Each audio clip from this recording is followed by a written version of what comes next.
অনেকে চুল দাড়ি পেকে গেলে বার্ধক্য চলে আসলে দেহটা যখন অচল হইয়া যায় তখন ভাবে যে আমি হজে যাব, আমি এখন বাইতুল্লাহর মেহমান হব। বাবারে, যাইতে পারবেন, শুধু যাওয়া আসাটাই করতে পারবেন, কিন্তু হজের যে রুকনগুলো আছে আপনার আরাফা, মিনা, মুজদালিফা, এই জায়গাতে যে একটা কষ্ট এটা আমরা ফিল করেছি। আমি যৌবন বয়সে 2022 সালে যখন আমি বড় হজ করেছি তখনই আমি একটা জোয়ান ছেলে, আমার যে একটা কষ্ট আমি অনুভব করেছি। আমি ভেবেছি যে আহারে, আমার বাবার বয়সী লোকগুলা, আমার চাচার বয়সী লোকগুলা, দাদার বয়সী লোকগুলা, এরা যে কত কষ্ট করে, কিভাবে না এটা সম্ভব হয়।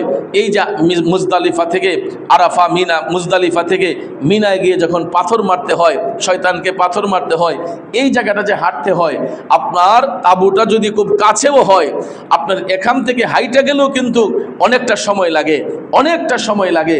কিন্তু এখানে বসার তো কোনো কায়দা নাই, গাড়ি ঘোড়া ব্যবস্থার কোনো কায়দা নাই। কিন্তু ভাইয়ার আমার, এই জন্য আল্লাহর হাবিব বলেছেন, তোমাদের যখন এবিলিটি থাকে, শরীরে এনার্জি থাকে, সামর্থ্য থাকে, তখনই তোমরা হজ করো। এই জন্য আমরা যেন পিছপানা হই, যাদের সামর্থ্য আছে আমরা নিয়ত করে ফেলবো, আমরা নিবন্ধন করে ফেলবো, হজের নিয়ত করে ফেলবেন যদি সামর্থ্য থাকে, এবিলিটি থাকে। না থাকলে তো আলহামদুলিল্লাহ আল্লাহর শুকরিয়া আদায় করবেন, আল্লাহ যেন কবুল করে।